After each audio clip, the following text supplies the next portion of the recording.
இந்த வீடியோல 8ஆம் வகுப்பு கணிதம் பாடம் 2 பயிற்சி 2.1ல 3வது கணக்கு தான் பார்க்க போறோம்.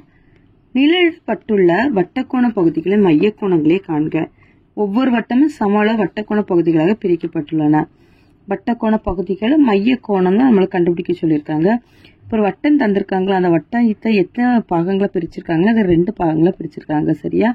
இப்போ மையக்கோணம் கண்டுபிடிக்க என்ன ஃபார்முலா அப்படின்னா 360 டிகிரி பை n.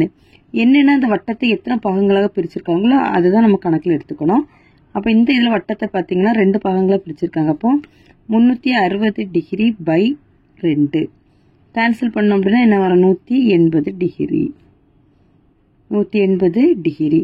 அடுத்ததுல பாருங்க எத்தனை பாகங்களாக பிரிச்சிருக்கு? 1 2 3 4 5. 360 டிகிரி பை 5. ஓர் 5 5, 7 5 35, மீதி 1, 2 5 10, 72 டிகிரி. அடுத்தது வட்டத்துல 1 2 3 4 5 6 7 8 8 பாகங்களா பிரிச்சிருக்கு. அப்போ 360 டிகிரிய 8ஆல டிவைட் பண்றோம். முதல்ல 2ஆம் வாய்ப்பாடுக்கு டிவைட் பண்ணி பாருங்க. 2ஆம் வாய்ப்பாடு டிவைட் பண்ண 4, இது 180. இனி மறுபடியும் என்ன பண்ணணும்னா 4ஆம் வாய்ப்பாடுக்கு அடி கொடுக்கலாம்.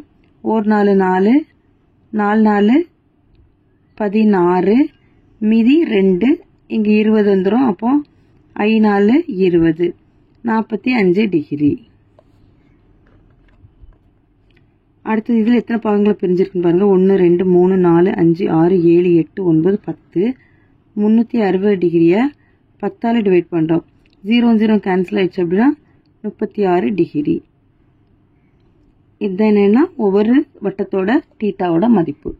அவ்வளோதான் இந்த கணக்கு. தேங்க்யூ.